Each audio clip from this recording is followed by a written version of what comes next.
Good morning. It's the last edition of the program for the week. Thank you for joining us. I'm Chimeze Obi Iwabu. We start off from the global oil market as OPEC and its oil-producing allies have agreed to continue with their current output plan, deciding against loosening the taps in the face of multi-year highs in crude prices and U.S. pressure to help cool the market. The group, known as OPEC Plus, will roll over its August program to gradually increase oil production by 400,000 barrels per day each month.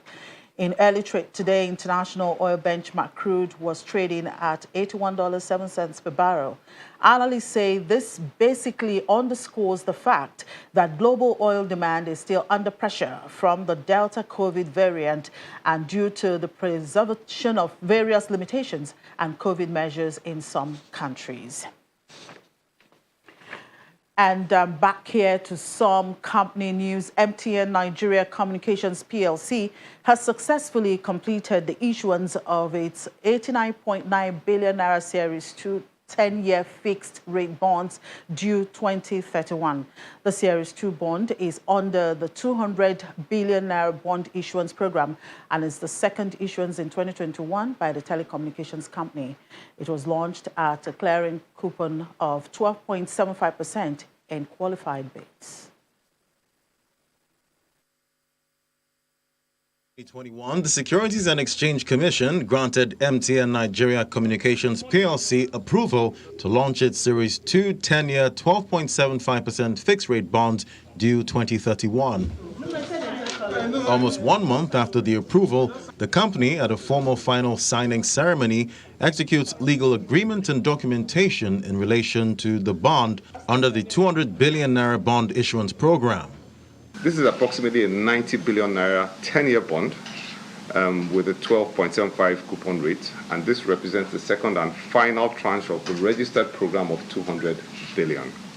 The 200 billion issued across both tranches represents the largest bond issues from any corporate issuer in 2021, reflecting the strong investor appetite and confidence in our company. The book build process commenced on October the 8th, 2021, and was completed on October the 15th, 2021. According to the CEO, the bond issuance aligns with the company's strategy to diversify its funding sources as their investment plans for the proceeds gotten from the Series 2 bond.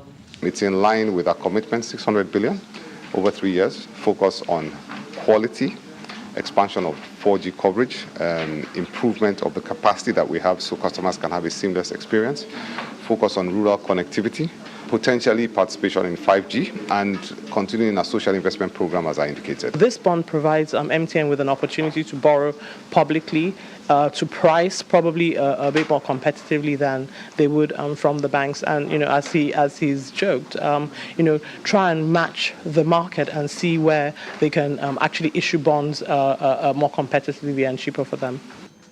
The ratings of the telecommunications company was recently upgraded to AAA by the Global Credit Ratings, a reflection of the organization's strength and stability. MTN Nigeria is one of Africa's largest providers of communication services, connecting approximately 68 million people in communities across the country with the world. And the value of real estate opportunity in the country is estimated at $56 billion without doubt. This is a clear indication that Nigeria's real estate industry is very viable. This is, however, understandable in a country of 200 million population where housing demand-supply gap is well over 20 million units, while annual housing output is between 50,000 and 100,000 units. Despite these encouraging figures and trends, the Nigerian real estate industry is still burdened by several issues that are hindering its growth. One of such is buildings collapse. With a recent tragedy in the Ikoyi axis of Lagos State, it brings to question the balancing of quality and profit in real estate business. Joining me now to talk more about this is a professor of housing and urban regeneration and the founding director, Center for Housing and Sustainable Development, University of Lagos, Professor Timothy Nubi. Thank you very much, Prof, for joining us on the program. Good morning. Thank you. It's a pleasure being here. Yeah, Thank you for having me. it seems that since we didn't have our own natural disaster, so we create it by ourselves by shared negligence. Shared negligence, is that how to describe this tragedy in Ikoyi? Yeah, sincerely speaking, I want to start by saying that this is a sad moment in my life because I've been advocate of vertical development as a way out of housing shortages. That we can't continue to afford, we can't continue to spread horizontally. It's expensive. So we've been pushing for vertical development. When you say vertical development, that's the high rises. You see, good. High rise. Okay. Let's go up. Let's mass produce. And this is a response. And what you see happened is not a disaster on individual or company. It's a national disaster. It's truncating efforts of many years. You don't fund such projects with local funding all over the world. They are most of the time internationally source of fund. Who will come and fund projects in a country that cannot say that we can do 21 floors? So it's a big problem. It's a big blow to the emergence or evolution of the industry. So it's a big blow. So is it negligence? You know, there are reports. There is a panel already set up because it's a big issue. We're not talking of 3 floors. We're talking of 21 floors. It's not now. 3 naira. Will it be as a competence issue? Is it that Nigerians, we don't have the skills? Do we have to employ the services of the foreign counterparts? I mean, you talked about funding, and you cannot fund this kind of project, just from local funding. If any international... The issue is this. The promoter of this particular project, Meso Recipes, is late now. He died in that project. Yes. Was one of those who died that day. The competence, when we are talking of competence, this was a man, or is a man, we can use words now, who was celebrated in UK, the first black person to do high-rise in UK successfully. So what do you think may did have it in South Africa. What do you think may have gone wrong? So if we are talking of competence, if this is the first project in Nigeria, if this is his first project in life, then we'll say competence. He's done it in UK, he's done it in South Africa. Now in Nigeria, it failed. Then we begin to look at our value system. We begin to look at our value system. Nigerians have done well all over the world. In America, we are the most educated tribe or national. All over in America. 70% of Nigerians in America, they hold their master's degree. The statistics are there. We've done well all over the world. Why is it that when we come to this country, we cannot do well? People that are celebrated over the world, they come to this country, we cannot do well. Then we begin to look at our system. Begin to look at this Nigeria as of today. Is different from the Nigeria that we were born into. It's a Nigeria today that is individualism, driving the system rather than institutionalism. Institutions were not respected. Individualism, whom you know.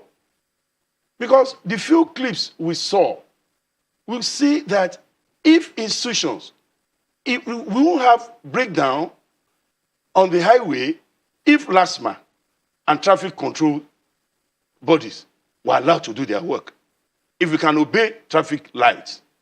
But somebody is arrested, breaking traffic light, is making a phone call, and the person is let go. So individualism triumphs over institutions. So it is because there is institutional breakdown. Building process. Before you can erect a building, especially of that magnitude, there were processes. The first stage is the design process. Second stage is the regulatory, the approvals by regulatory agencies. The third stage is the award of the contract and the construction of the said building. These are delicate stages. The design stage, if you don't get it right, the building can collapse right on the drawing board. So experts have to be brought in. But my concern is when we look at the volume of work, 21-story building is not what quacks could be involved. Professionals must be involved, and they were involved. So we begin to look at what went wrong. Absolutely, because that's the question a lot of Yeah. people are seeking, for answers to. And also, that's also talking about now quality Yes. and profit. Yes. I mean, these are private individuals. Yes. How do you balance? What went wrong? Is it about cutting costs?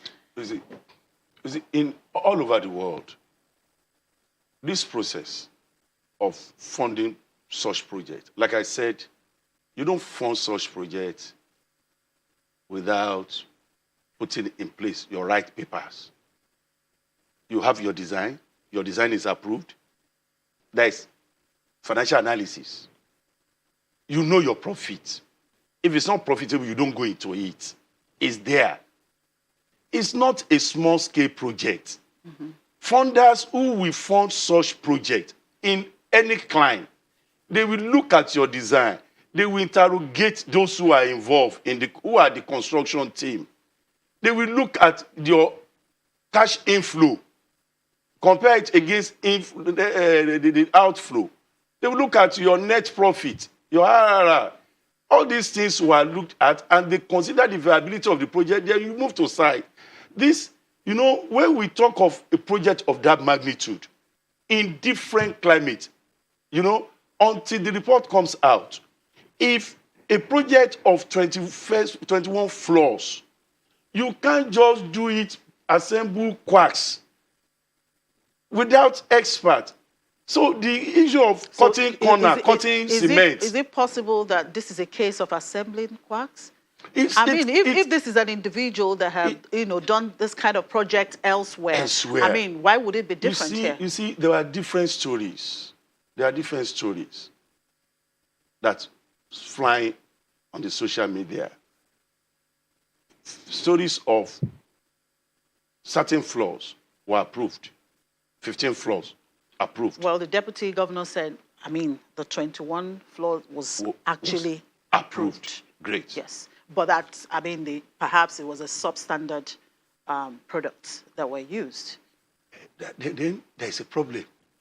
If the deputy governor should tell us that, then there is a problem. There's a problem in the sense that we are talking of 21 floors. And we said in this process we are talking about, after we have the design, the architectural design, the structural engineering design, the developer will submit all these things for government experts to approve. They look into it. Apart from the funders also interrogating them, they look into them. And during construction, they were well stated. During construction, first floor, second floor, nobody is raising flag that they are poor standard of work, poor materials.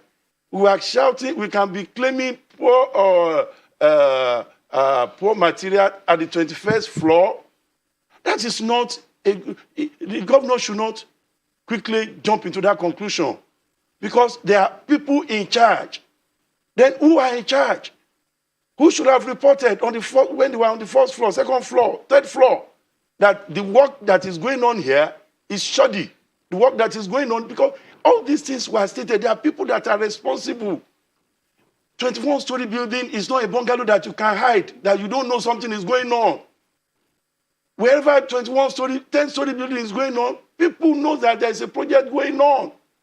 So the government officials cannot say that for such projects, at every stage that they were casting concrete for each floor, that they were not supervising and approving every stage. That's what the law says. Now, I mean, I don't know. We've seen a lot of real estate, coming up. Yeah. Let's take it from the perspective of the government. I mean, government have been involved in developing houses, talking about housing development to bridge the housing deficit. Yes. Let's look at the 1004. We have the Jakonde estate. I mean, these estates were built long time ago and they are still standing. So why are we having these issues? Why is the government's project always different from what the private sectors perhaps are doing? We've not had this issue of government estates, dropping. Yes, you are not too correct in the sense that this value erosion is everywhere. If you come to University of Lagos, you see the buildings that were done several years ago. The Senate area, the auditorium, the engineering and the science faculty. Then when you come down towards the gate, you see constructions of the last 10, 15 years. You can't compare them.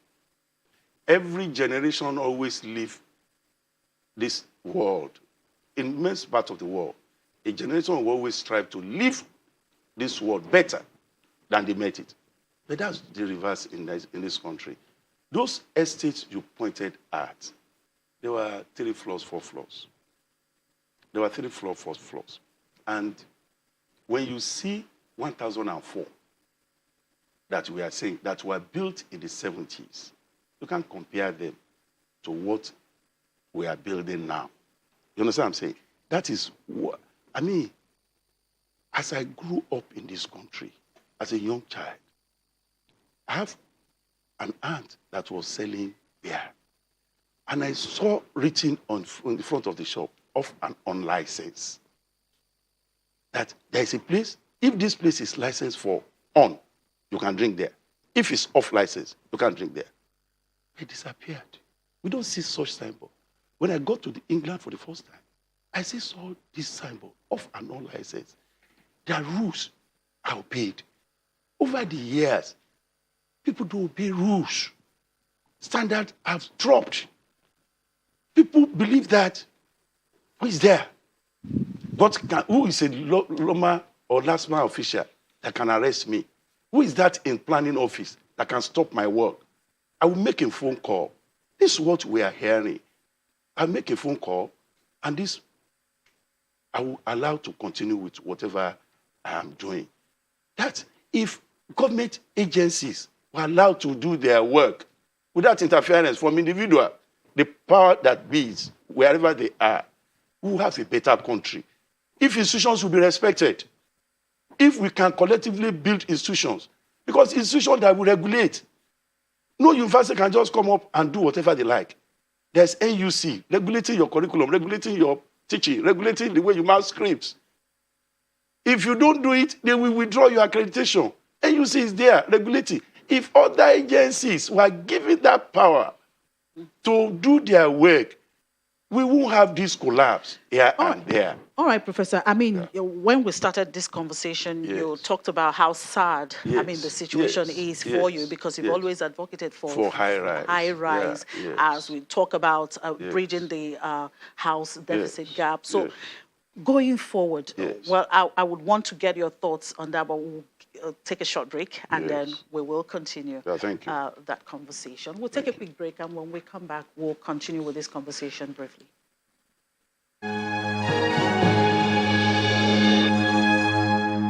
You're welcome back. Well, we're still looking at the issue of buildings collapse and their implications for real estate development. And we'll still have Professor Nubi here, who is a professor of housing and urban regeneration. I mean, you've always advocated urban regeneration and talking about, yes, the vertical development. I mean, what we are seeing now, a lot of people like myself would be afraid to actually go live on a high rise, like that. How do we, stop? Get out of this. Yes. Yeah, thank you so much. I will say that every house, let me start with that. I will come back to the solution. We have the solution. See, every building has they have lifespan, mostly 70 to 80 years. If you don't regenerate, if you don't retrofit, they will drop dead, like any human being. So we have not seen collapse. We have not started experiencing collapse. You see building dropping dead when they get to that age. So we should prepare for more collapse of even low-rise buildings. Because once they get to their lifespan, they begin to drop. And we are not doing retrofitting, we are not doing regeneration. So how do we guard against future collapse? This nation must embark upon mass urban regeneration. Old buildings in old location must be regenerated. That must be. Because there is no maintenance or repair culture in this country. So we must consciously drive urban renewal, urban regeneration. We must do that. But what's the solution to all these things? Many years back, for almost 10, 15 years, professionals in this country came together to do National Building Code. Yeah. National Building Code is there. Yes. Voluminous book like a Bible for the building industry. The building code is like the MOT for vehicle. No vehicle will be on the road today. In Europe, they started in Nigeria, they will stop it. We call it roadworthiness. That this vehicle is worthy to be on the road and not endanger people's life. The same thing is the building code. The building code is to prevent such occurrences. Everything is spelled down there. The role of every professional, the role of every institution. But is that being carried out? It's not. Mimico muscle some strength during his time as Minister for Housing. And they finalized it after working on it for over 15 years. But between the time of Mimico and now, the National Assembly yes, it's still have not passed it. We labored to get the building code out. Just like any policy in this country, national policy. That's a major problem. Because the building code is like MOT for So how vehicle. important do you think it is for them to really pass this at this time? With all these things that we see going on. Because government is not, we are not as rich as we used to be. They were asking private sector to drive the industry, the housing industry. Now, the private sector can only do it through funding, mostly from overseas. Now, we are eroding trust on this source of. So, government is not building houses, private sector driven one is collapsing. So, but what could prevent it is already in their hand, the National Building Code. Thank God for Lagos State. They tried as much as possible to domesticate it. But you see, if it's law today, if the National Building Code is passed by the National Assembly and it becomes law, all these people, those that were involved, the penalties are there. Because about 40 people were working on that site. As of today, about 7 people were found dead, or I don't know the number now. 30-something. Found dead. Yes. That's murder. You see, if you are involved in the project, unfortunately, the promoter died in this case, But they are consultants. There are people who worked on the project. They still have questions to answer. Absolutely. They still have questions to answer.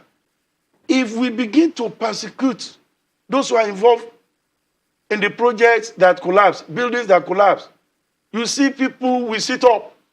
But a case will come, all this thing now, in the next 1 week, is out of the... That's the problem. Once you know that for what you do, like in the Moses law, Hammurabi's law, eye for an eye. If you're building a house for me, it collapses, I'll go and demolish your home. You know, it's as hard. So when you want to build a house for me, and you know that, you know the implication, you will sit up. But no punishment. People just continue to do.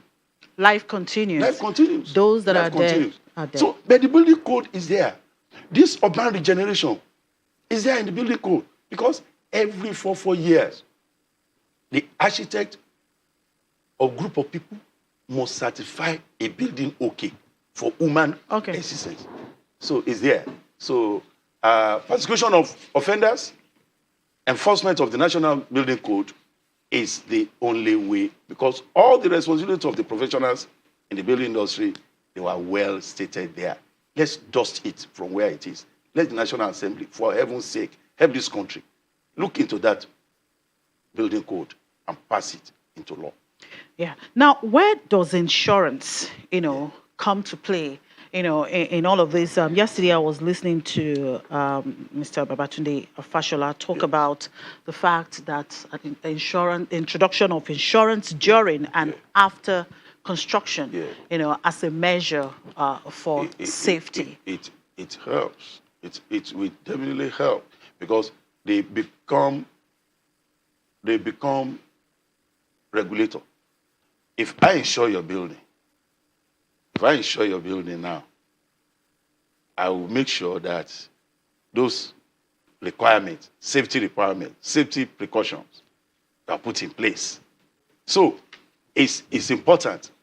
So but when you want to insure, you go to insurer, all they will demand from you before they can say we can insure this project, you find out that all these things, they are in place. So when the insurance industry is robust, they become part of the regulators of the industry.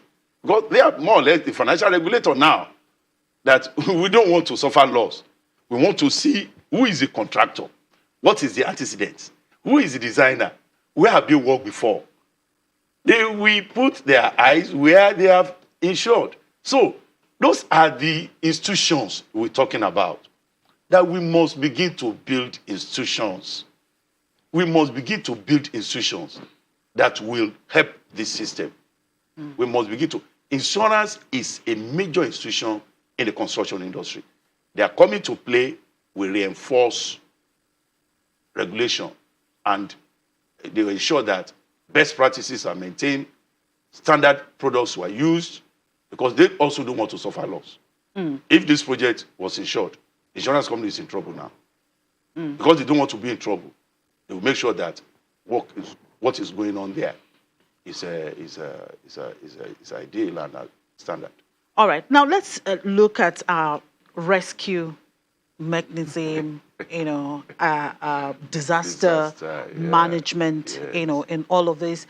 How important it is for real estate developers to also put all of that into consideration, because what we're seeing being done here, having bulldozers, having to get, so even if you have there could be a possibility for you to rescue a lot of people alive there. With the manner of which they are doing that, I wonder, perhaps that's the reason we're having, the number of people or bodies being brought out from there. I read it, that when it happened, few people that were around, they were trying to bring help some people out. That they said when security officers came in, they drove them out and sealed the building. So, and it took time for official rescue team to come to the site. There is still a lot of work to do. But this is not the responsibility of developers.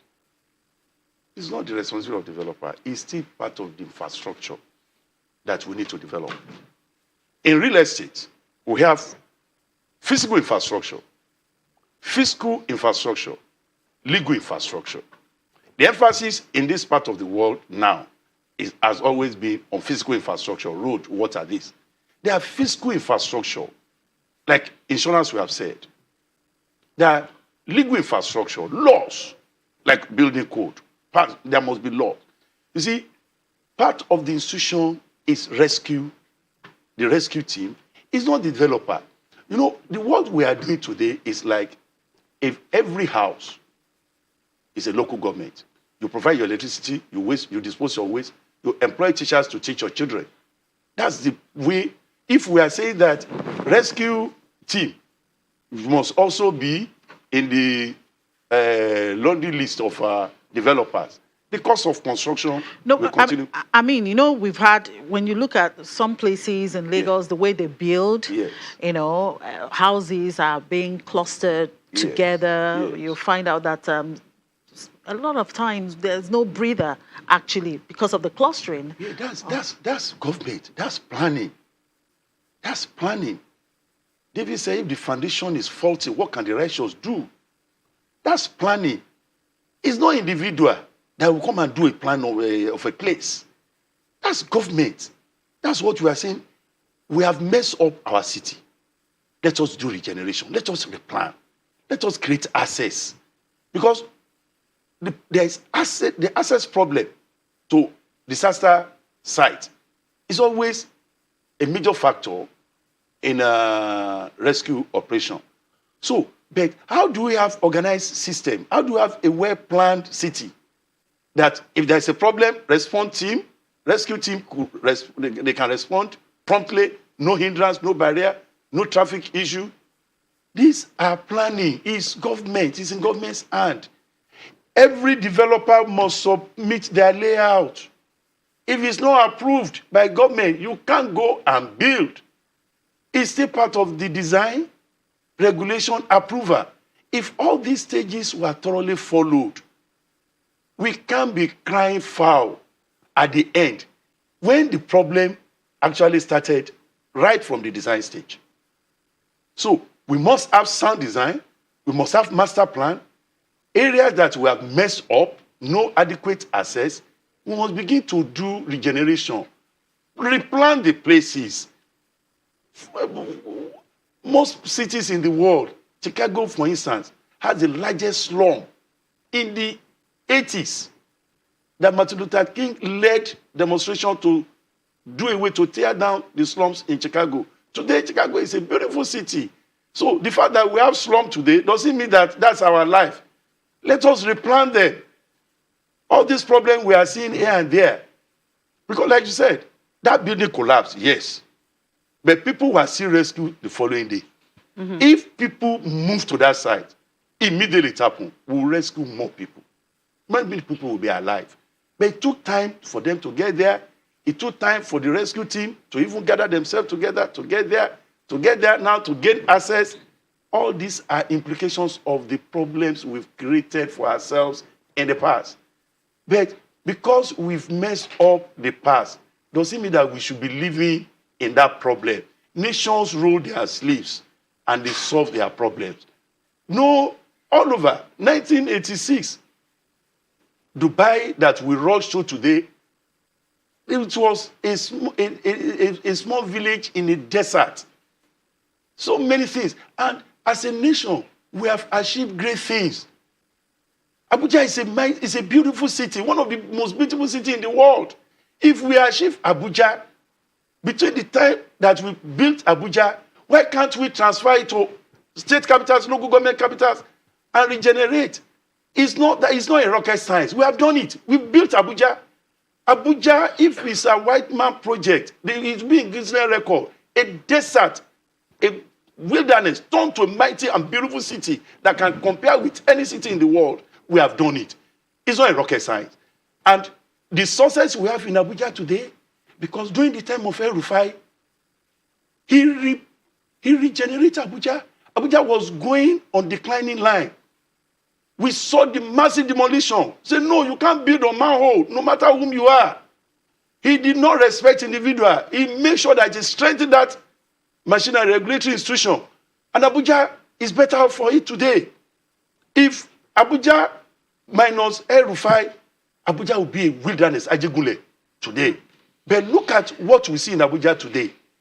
Because when the man was regenerating, making sure that planning laws were followed, it was a big problem. But once we strengthen institutions, we don't have respect for individual. There was a big person, a general, that he brought his house down. And he said, how can the general build on a manhole of a street? He put it down. It's in this country. If we can achieve such in Abuja, let us achieve it in our major cities.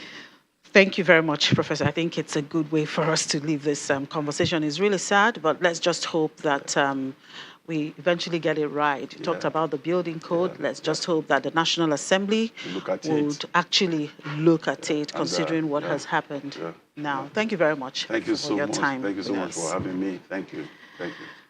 Okay, let's turn to the markets now. We have Anyete there. Anyete, it's red again. Yes, good morning, Chim. You know, I told you that the market has a mind of its own. Just when you think it's going to be up, it goes back in the red, or, you know, just has a way of, you know, defying your expectation, even the traders. So now let me bring you up to speed with what happened in Thursday's trading session. Yesterday, it was back again in the red, or continued in the red. On Wednesday, it was down by 0.09%. Yesterday, it was 0.08%, which translates to about 16.50 billion naira. And that, of course, came on the back of 25 losers, the likes of Lafarge, Unilever, as well as UBA. So they led to that downturn, a sustained downturn on the market. And of course, some have attributed it to profit-taking. And then, of course, which comes in the midst of, you know, continued earnings seasons, the third quarter earnings seasons, as well as 9 months earnings seasons from listed companies on the NGX. Now, of course, at the same time, the month and year to day returns, they remain unchanged at 0.02% and 4.2%. So, of course, it just tells you that the market, it is still in positive territory in terms of, you know, how far we've gone in 2021, but for the month, we're still a little bit in the red territory. Now, take a look at the sectoral performance. Only the insurance sector made you know, some gains, which came on the back of the likes of ICO Insurance, AXA Mansard, as well as Linkage Assurance. So then for the volume of transactions, it was also down by more than 45%. All of it in the red, no green color there at all. So I think we should be having a stock market, a stock trader at the NGX to talk to us about the performance in Thursday's session. I don't know if we have him there, but in case we do not have him, let's just move over. Okay, I understand we have Richard Akimoladun, who is an equity trader at the NGX. So thank you for joining us, Richard. Good morning, Enete. Thanks for having me. Okay, so now again, we're in the red. Of course, the markets, you know, what's good for some people is not good for the others. So now what would you, you know, attribute to the sustained downturn, which is the third this week? Okay, so if you look at the performance of the market in October, you saw that the market was significantly up by 4.3%. We saw impressive performance in the market. So on the back of that, you expect short investors to please from some of the stock that has given them some marginal returns. So that's what we are seeing this week. But if you look at the market generally, at the back of the Q3 result that has come into the market across all sectors, you see that most of these results are very impressive when you talk about numbers from Dangote Cement, MTN, Okomo, Presco, UCAB, even the key one from Guinness. So going into next week, we are likely to see a positive movement in the market, a turnaround from all this red we are seeing now into a green territory. Okay, so now when you take a look at the likes of MTN, which of course is, it's bond, the latest bond series, how are investors reacting to the shares of MTN? So if you look at MTN, actually their numbers, you notice that we saw an impressive performance in their Q3. Their top line was up, a strong EPS Q3. And as at this morning, there was a news release by the company concerning the approval. They've just gotten approval from CBN concerning their mobile money. So those are positive news for the company, and going forward, we will continue to see improvement in the price of the stock. Okay, so thank you for that analysis, Richard, and definitely we'll keep tabs on the market to see how it closes the first trading week of November. So that was Richard Kimoladu, who's an equity trader at the NGX. So now let's move over to the fixed income market. It was a slightly mixed performance there. Of course, the fixed income market has not been that, full of luster, but as of yesterday's trading, it still managed to regain some balance in contrast to what we had in about, the last two sessions this week. So total number of deals carried out there was 9, and the highest was on the 18th of April 2037 paper. Flipping over to the Treasury bills market, 11 deals were carried out, and then, of course, we had the highest there was on the 8th of March 2022. So, Chimi, for now, the markets almost all the markets have been a little bit quiet, but we'll be looking out for how it turns out in the coming week. Absolutely, we'll continue to monitor those markets. Well, for markets is up and down. That's what makes it the market. Thank you, Aneti. We take another break, and when we come back, we cross over to London.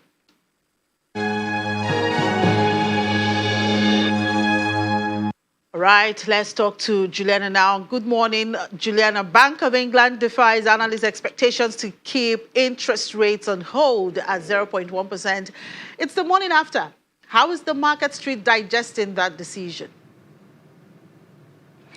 Good morning, Jimmy. Yeah, big digest, a big gulp was taken by the markets yesterday, who were completely taken aback by Andrew Bailey and the monetary policy makers' decision to keep interest rates on hold at 0.1%. Because, of course, we know that typically to kind of curb high inflation, interest rates would rise. We were anticipating it, especially because just a few hours before the Fed Reserve decided to taper back its asset bond purchasing. But alas, Andrew Bailey stuck to his guns and decided to keep it on hold at 0.1%. Interest rates have been that way since March 2020. Lots of talk again in the minutes about this transitory period, even though Britain is in a unique phase because the wholesale gas prices that we are experiencing in Europe are particularly hitting Britain hard. These surging prices, the central bank governor does believe is going to be in the short and medium term, of course, because the pandemic has reopened so many businesses. There's a surge in demand. Businesses are struggling to keep up with the pace, and he does believe that that will flatline soon. How soon is the question. We are going to expect interest rates to rise sometime soon, but of course it just didn't happen yesterday. Well, Andrew Bailey says he's very sorry for rising costs of living, in any case acknowledging that inflation is rising. But any hint on the future of interest rate hike, perhaps early next year? Well, hopefully, the markets may be hoping that early next year we do have another MPC gathering on the 16th of December. Perhaps it will happen then, perhaps it won't. But look, the rising cost of living in this country, Chimmy, is a major cause for concern, particularly for families that are living on the breadline. They're seeing energy costs rising higher. It's costing more for them to buy a loaf of bread and get their children to school. And in yesterday's meeting, they did suggest, the central bank suggested that interest rates could rise to as high as 5% in early spring. We had inflation data for the month of September. That's 3.1%. The Bank of England believed that in the month of October, it's risen to 4%. Now, this is way above the 2% target. And sometimes these numbers just appear as numbers. But of course, it does affect how much people are spending on goods and services. So we did get that apology. The only way to lower this will be to rise interest rates and trying to curb that demand. So lots of people are waiting, but charities this morning really disappointed with the Bank of England's decision last night. It's okay. All right, Juliana, we hope to get more update from you later in the day. Thanks, Jimmy. Okay, let's look at the crypto market. Ladi, what do we have there? Well, we have a mixed bag today in the market. It's not full on red as we have normally on Fridays. And the market cap did get a comeback back to $2.74 trillion. It was about 2.6 yesterday with that pullback, with major altcoins actually falling. 24-hour volume this morning, $128.98 billion. It's down 3.63%. Bitcoin dominance, 42.93%. And price of Bitcoin, still stuck in range there between 63 and the 60K range. It's 62,004 this morning, down about 0.20%. 24-hour volume traded in Bitcoin, $35.25 billion. And price of Ethereum, 4.5, still staying strong there above the 4,300 range. It's down 0.40%. 24-hour volume, $17.97 billion traded in Ethereum. Top horse by market cap. Well, BNB there, $590. It's up 5.42%. BNB has started some kind of bullish run this month, month of November. Cardano there, $2.01, down 1.58%. Solana, $242. It's down 0.51%. We have XRP. XRP having that pullback, but still looking bullish there. Let's bring in Michael Inaji now, digital market analyst, to bring us up to speed. Great to have you, Michael. Hello, Laddie. Can you hear me? Good morning. Yeah, good morning. I can hear you. Well, the U.S., the president had this working group and financial markets report on stable coins. And we know stable coins are very important to the crypto ecosystem. What's the report saying? Yeah, so the report it's not saying like a lot that people would want to hear, but it's definitely saying a lot more than we've heard in the past, which is a sigh of relief for a lot of people. And the most relieving part of this report is the fact that it's actually way optimistic than most people thought it was going to be. And so basically, the United States has realized that stablecoins will be the path that will allow them to progress in terms of grabbing the market share for the total supply of the stablecoins.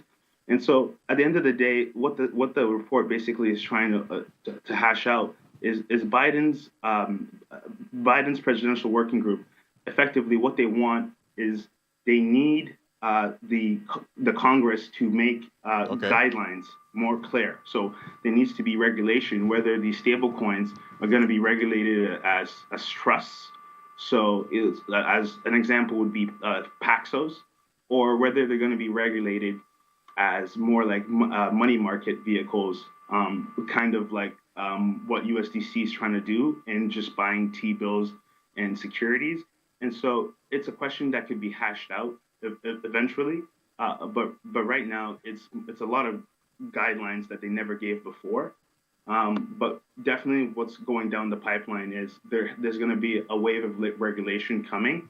And if Congress doesn't enact any laws, basically the working group is saying the FDIC, the SEC, and all these other agencies have carte blanche to act in whatever their charters allow them to act in. So if there's no regulation from Congress, you're going to see these governmental agencies take actions in whatever their charters allow them to take. But you're definitely going to have to see some kind of action coming down the pipeline because crypto is in the report. They highlight just the trajectory of the growth and the kind of systematic risks that could come from lack of disclosure, such as we have with Tether and the clamoring that they have way more Chinese paper than they're letting on, and so the systematic risks are very clear to them, and so Congress does move slow, but now they're moving, and we know this is a target. So what you didn't see them saying, why don't we just do a straight up Fed coin and eliminate the competition in the private markets, which is very relieving to see. Okay. All right, Michael, we'll keep watching that stable coin space to make sure it's actually pegged to the dollar. All right, Michael, enjoy the weekend. Always good to talk to you. All right, moving on now. Top 5 gainers, we have KDA there, up 33%. OMG back on the gainers list, up 17%. And eCash there, making an appearance on the top 5 gainers list, up 12.13%. So, Chimi, it's not looking bad. And going into the weekend, which coins should I be looking at? Well, I'm still watching ZRX and PSI. Those ones have a lot of upside for the weekend. Okay. We'll watch and see. Thank you very much, Ladi. And it's on that note that we draw the curtain on today's edition of the program. And of course, for the week, thank you for watching. And don't forget to join us later this afternoon by 1:30 for Business Incorporated. I'm Chimeze Obi Iwagu.